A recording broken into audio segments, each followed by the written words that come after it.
नमस्कार दोस्तों, आप सभी लोगों का स्वागत है एक और नए वीडियो में। आज हम बात करेंगे सेबी ने कुछ नियम अभी निकाले हैं एफ&ओ के लिए। सेबी ने स्टॉक की योग्यता के पैमानों को लेकर किए बदलाव शुक्रवार को लागू किए हैं। सेबी ने एक कदम इसलिए उठाए हैं जिससे एफ&ओ सेगमेंट में सिर्फ हाई क्वालिटी स्टॉक को ही जगह मिल सके। इस शेयर बाजार में रिटेल निवेशकों की बढ़ती हिस्सेदारी और एफ&ओ सेगमेंट के ऊंचे जोखिमों को देखते हुए निवेशकों के हितों की सुरक्षा के लिए सेबी ने एफ&ओ सेगमेंट में किसी स्टॉक शामिल होने के लिए मानदंड कड़े कर दिए हैं। सेबी ने स्टॉक की योग्यता के पैमानों को लेकर किए बदलाव शुक्रवार को लागू किए हैं। सेबी ने ये कदम इसलिए उठाए हैं जिससे एफ&ओ सेगमेंट में सिर्फ हाई क्वालिटी स्टॉक्स को ही जगह मिल सके। IIFL के एक नोट में अनुमान दिया गया है कि इन नियमों का असर एफ&ओ में शामिल 23 स्टॉक पर देखने को मिल सकता है। अब देखते हैं क्या बदलाव हुए हैं। एफ&ओ सेगमेंट में किसी स्टॉक को एंट्री तभी मिलेगी जब वो कैश मार्केट में लगातार 6 महीने तक एक निश्चित पैमाने से बेहतरीन प्रदर्शन करेगा। इसके अलावा एफ&ओ सेगमेंट में शामिल स्टॉक के लिए कुछ सीमाएं भी सख्त की गई हैं और उन्हें बढ़ाया गया है। अगर कोई स्टॉक 3 महीने तक इन मानदंडों पे खरा नहीं उतरेगा तो उसे सेगमेंट से बाहर कर दिया जाएगा। बदलाव के अनुसार किसी स्टॉक के लिए median quarter sigma order size को 25 लाख से बढ़ाकर 75 लाख कर दिया गया है। आम भाषा में कहें तो वह न्यूनतम रकम होती है जो किसी स्टॉक के प्राइस मूवमेंट को प्रभावित नहीं करती है। ये रकम जितनी ज़्यादा होती है, स्टॉक प्राइस को पैसों के बल पर प्रभावित करने की संभावनाएं उतनी कम हो जाती हैं।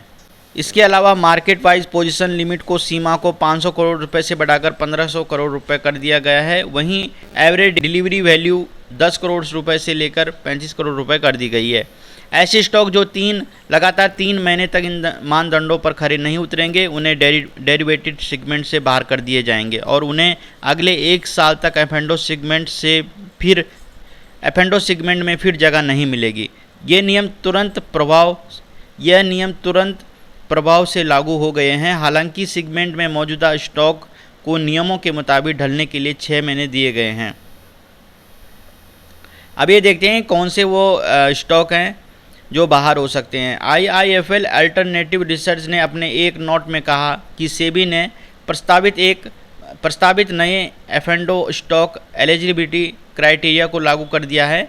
नए मानदंड उसी दिशा में हैं जिनका प्रस्ताव 28 जून को किया गया था। शेयर बाजार को इस फैसले को लागू करने के लिए नियमों में ज़रूरी बदलावों के लिए कहा गया। नोट में कहा गया कि एफ&ओ में शामिल कोई स्टॉक रोलिंग बेसिस पर लगातार 3 महीने तक इन नियमों का पालन नहीं करता तो उसे एफ&ओ से बाहर कर दिया जाएगा और बाहर होने की कतार में लगे स्टॉक के लिए कोई नया कॉन्ट्रैक्ट जारी नहीं होगा। नोट में अनुमान दिया गया कि नए नियम लागू होने के साथ 23 स्टॉक पर सेगमेंट से बाहर होने की आशंका बनी हुई है, जिसमें Laurus lab, Ramco cements, Deepak nitrile, Atul limited, Torrent pharma, Chambal fertilizer शामिल हैं। इसके अलावा Gujarat gas, Coromandel international, Sun TV, Syngene City Union Bank, GNFC, Bata India, doctor Lal pathlabs, UBL शामिल हैं।